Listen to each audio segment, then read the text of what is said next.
Shalom saudara-saudara jemaat Tuhan yang dikasihi Allah. Kita berjumpa lagi dalam program Renungan Harian Toraya edisi Kamis 15 Agustus 2024. Sebelum bersama kita membaca bahagian firman yang telah disediakan dari Kisah Para Rasul pasal 6 ayat 8-15, mari kita berdoa. Ya Bapa di surga, kami bersyukur untuk setiap anugerah kasih-Mu yang menopang kami hidup. Dan saat ini kami mau mendengarkan firman-Mu. Biarlah firman ini akan terus memberi kami semangat yang membara untuk memberitakan Yesus Kristus sebagai Tuhan dan Juru Selamat. Terpujilah Engkau di dalam kuasa kasih-Mu. Kami berdoa. Amin. Kisah Para Rasul pasal 6 ayat 8 sampai ayatnya yang ke-15. Lembaga Alkitab Indonesia memberi judul Tuduhan terhadap Stefanus. Dan Stefanus yang penuh dengan karunia dan kuasa mengadakan mujizat-mujizat dan tanda-tanda di antara orang banyak. Tetapi tampillah beberapa orang dari jemaat Yahudi yang disebut jemaat orang Libertini.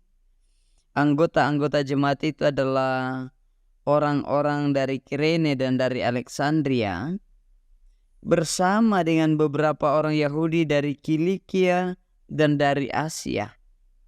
Orang-orang itu bersoal jawab dengan Stefanus, tetapi mereka tidak sanggup melawan hikmatnya dan roh yang mendorong dia berbicara. Lalu mereka menghasut beberapa orang untuk mengatakan, "Kami telah mendengar dia mengucapkan kata-kata hujat terhadap Musa dan Allah."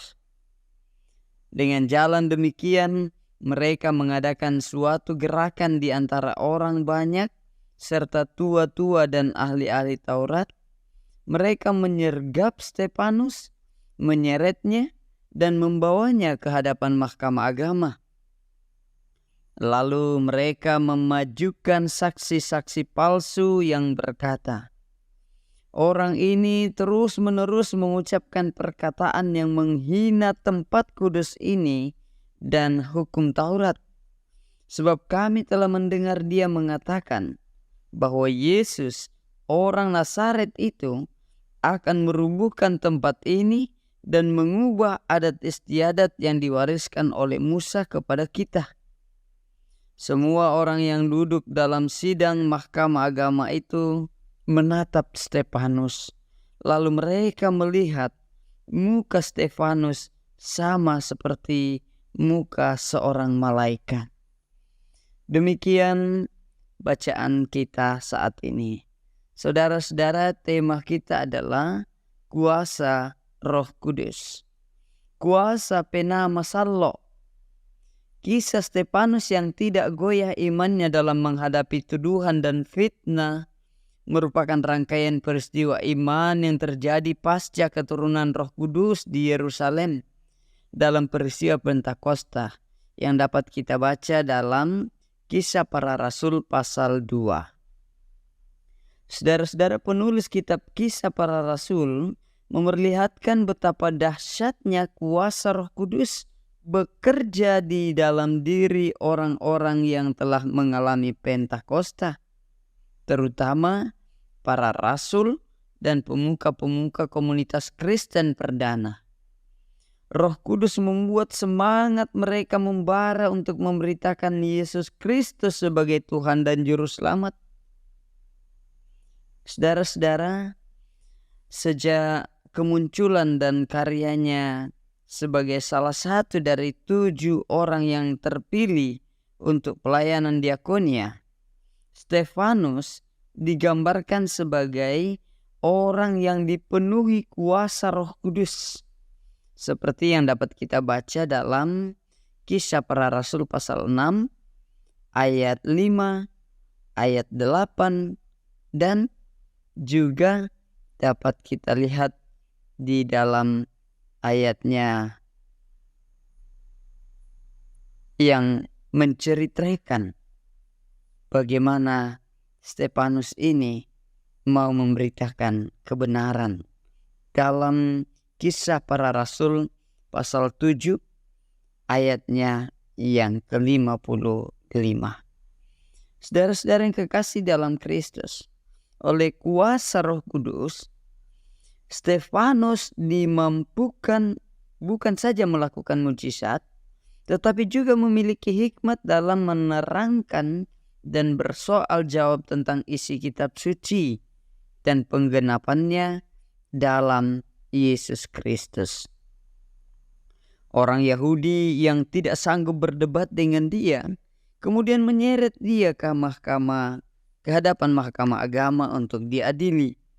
Akhirnya ia mati, dibunuh karena konsistensi iman dan pengajarannya bahwa Yesus Kristus adalah Tuhan dan Juru Selamat. Saudara-saudara yang kekasih dalam Kristus, menghadapi rupa-rupa situasi yang biasa melemahkan iman kita, bacaan ini mengajak kita untuk teguh dalam iman dan mengandalkan kuasa Roh Kudus. Roh Kudus mengaruniakan hikmat yang membuat kita bisa bersaksi dengan benar. Kuasa Roh Kudus membuat kita tidak mudah tawar hati ketika kita menegaskan kebenaran iman, meski mengalami penolakan hingga fitnah. Saudara-saudara, kuasa Roh Kudus membuat Stefanus memiliki keteguhan jiwa dan ketenangan batin, termasuk saat-saat ia menyongsong kematian karena Injil yang diberitakannya.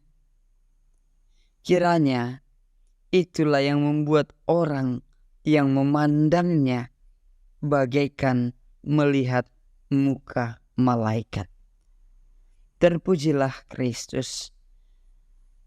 Amin. Bapa kami dalam kerajaan surga, sungguh ajaib kuasa kasih-Mu dalam kehidupan kami. Dan saat ini firman-Mu mau meneguhkan iman kami untuk terus mengandalkan kuasa Roh Kudus yang akan mengaruniakan hikmat yang membuat kami mampu untuk bersaksi dengan benar. Yesus Kristus itulah Tuhan dan Juru Selamat. Topang kami ya Bapa di surga untuk bersama-sama hidup dalam kebenaran. Di dalam Kristus Yesus kami berdoa. Amin.